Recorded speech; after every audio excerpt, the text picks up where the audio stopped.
Wisdom, the final frontier to true knowledge.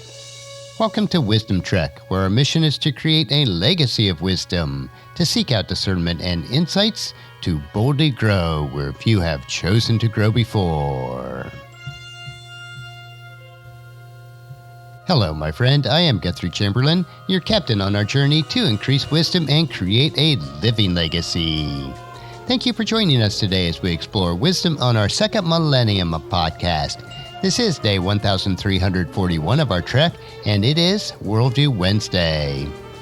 Creating a biblical worldview is essential to have a proper perspective on today's current events. To establish a biblical worldview, you must have a proper understanding of God and His Word.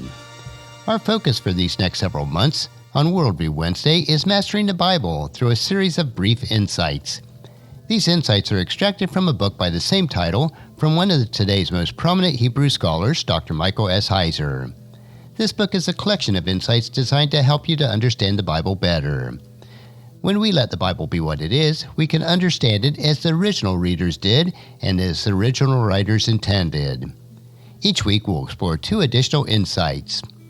Our focus today will be mastering the Bible. Most prophecy is already fulfilled. And insight number 45 is Old Testament prophets preached at different times and places. Since the book of the prophets are grouped together in our English Bibles, it appears to most readers that the prophets lived or ministered at roughly the same time, but that just is not the case. The biblical prophets are divided into two categories. First, there are those prophets who didn't write any of the books of the Old Testament. Some famous prophets like Elijah and Elisha are in this category. They didn't write any of the books as far as we know. Then there are the writing prophets, those who left us with material in the Old Testament. The writing prophets are typically categorized into the major prophets, the name given to lengthy books like Isaiah, Jeremiah, and Ezekiel, and the minor prophets, short books like Micah, Habakkuk, and Obadiah. Regardless of the organizational groupings into which the prophets might fall, they lived over a span of hundreds of years, and they also ministered in various parts of the Promised Land. Most prophetic books contain enough information to situate the prophet chronologically. For example, prophets like Elijah and Elisha lived in the 10th or 9th centuries BC. We know that because their ministries overlapped with King Ahab. Isaiah lived in the second half of the 8th century BC, since his life intersected with kings Uzziah, Jotham, Ahaz, and Hezekiah. Prophets like Jeremiah, who are mentioned at the end of the line of the kings of Judah, can be safely situated just before the fall of Judah to Nebuchadnezzar of Babylon, and that would be around 586 BC. If a prophet lived prior to 722 BC, the date of the fall of the 10-tribe northern kingdom of Israel, they would have ministered to either Israel or Judah. Solving this question depends in part on whether the kings of the north or the south are mentioned in the written material. It can also be resolved by mention of the hostile foreign empire like Assyria, which was the northern kingdom's enemy, or Babylon, the southern kingdom's enemy, or by their means of focus on Israel/Samaria or on Judah. For example, Ezekiel's prophecies opened at the river Chaban in Babylon, allowing us to know that he was among the captives taken from Judah. Hosea's book begins with the list of the same kings who reigned during Isaiah's lifetime, which were Uzziah, Jotham, Ahaz, and Hezekiah. Hosea ministered to the apostate northern kingdom since he mentions the threat of Assyria in Hosea chapter 8, verses 8 and 9, and focuses on the northern kingdoms of Israel. Isaiah, on the other hand, focuses on Judah and its environment. Knowing the time and place of the prophets is vital for interpreting in context. But even when certainty isn't possible, the message of loyalty to God is always evident. So let's now move on to insight number 46. Most of the material in the prophets has already been fulfilled. One of the things Dr. Heiser specifies that he notices with great regularity during his teaching career is the overwhelming propensity of the Bible readers to assume much of what was written in the Old Testament prophets is speaking to a time yet future to us. Over and over again, whether in class discussion or in their written work, students would take phrases like the return of Israel or the restoration of the temple worship as speaking about end times in relation to their own lives. The opposite, in fact, is the case. A couple of passages will illustrate this problem.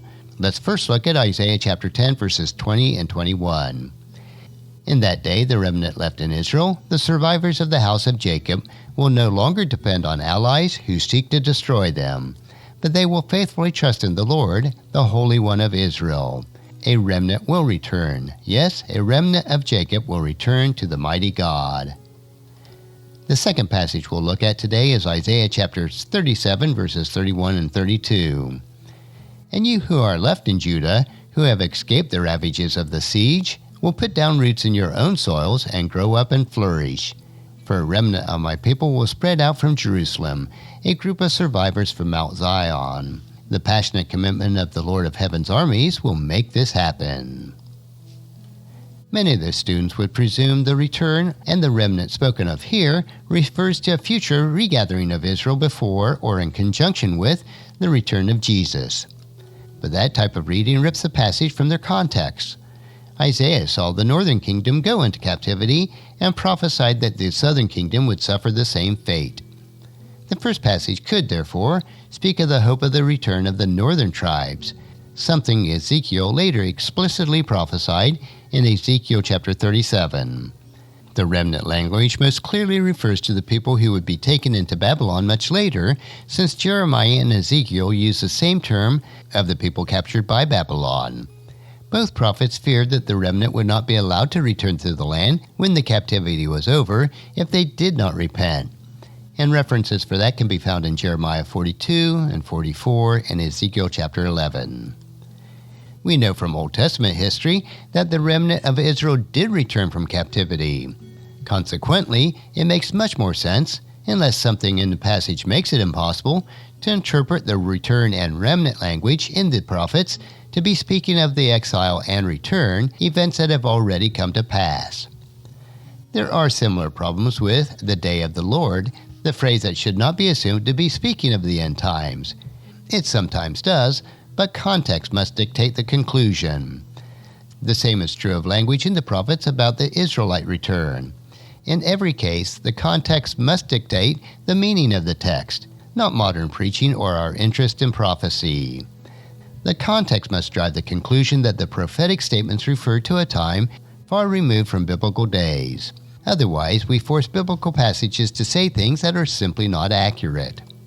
We must be cautious when we try to force prophecy into our preconceived notion or mindset of the end times.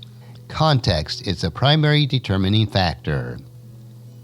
That will conclude this week's lesson on another 2 insights from Dr. Heiser's book, Mastering the Bible.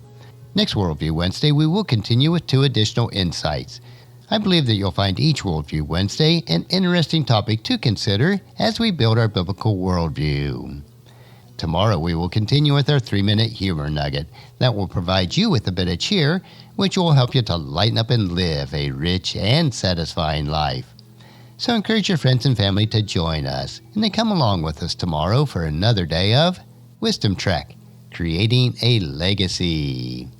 If you'd like to listen to any of the past 1,340 treks or read the Wisdom Journals, they are all available at wisdom-trek.com.